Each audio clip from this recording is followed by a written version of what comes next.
You gotta love mac and cheese. It's got all the hallmarks of a classic comfort food. It's easy to make, it leaves you feeling nostalgic for days gone by, and it's got tons of carbs. Originating as far back as the 14th century, you can bake it out traditionally as a casserole with multiple cheeses and a breadcrumb crust, or just pour the ingredients out of the box and into a saucepan. Pasta drenched in a savory cheese like cheddar, gruyere, Gouda, parmesan, or, better yet, Velveeta. Mac and cheese is the kind of dish that'll make any day better. First, you're going to preheat your oven for 400 degrees Fahrenheit, so make sure its oven is preheated. We're going to start with 2 1/4 cups of elbow macaroni, according to directions on the back of the box. You can use any brand name of the pasta that you want, like Barilla, Rizzoni, Cremonte, but today I'm using Loretta. And oh yeah, don't forget to salt the water after it comes to a boil. Elbow macaroni goes into the boiling water after it's salted. Then you want to cook, uncover, stirring occasionally for 7 to 9 minutes. I want to make sure the macaroni has been al dente. So once the pasta is al dente, you're going to drain it into the colander, and don't forget to shake off the excess water. Okay, moving on to the cheese sauce. In a large sauce pot over medium heat, you're going to melt in 6 tablespoons of unsalted butter.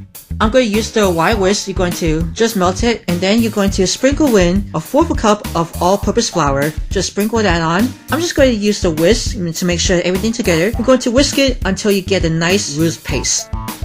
Transfer to turn the heat on high after medium. You're going to pour in 2 3/4 cups of whole milk, and then keep whisking it until it's thickened.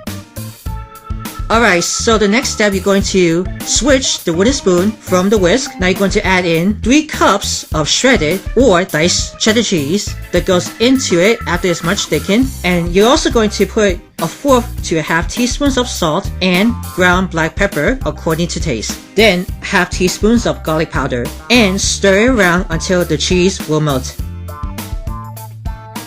Now, gradually add in cooked and drained pasta has been al dente, and keep going using with a wooden spoon. Now it's time to assemble. Pour the pasta and cheese mixture into the slightly greased 9 by 13-inch baking pan. Spread it over on the edge. I'm going to use the back of the spoon. Sprinkle the remaining 2 cups of remaining shredded cheddar cheese, goes right on top, followed by 2 tablespoons of grated Parmesan cheese, and 1/4 cup of seasoned breadcrumbs on top. Okay, now you're going to bake it for 20 minutes in the oven until the cheese is melted. Just keep it on at it in the oven.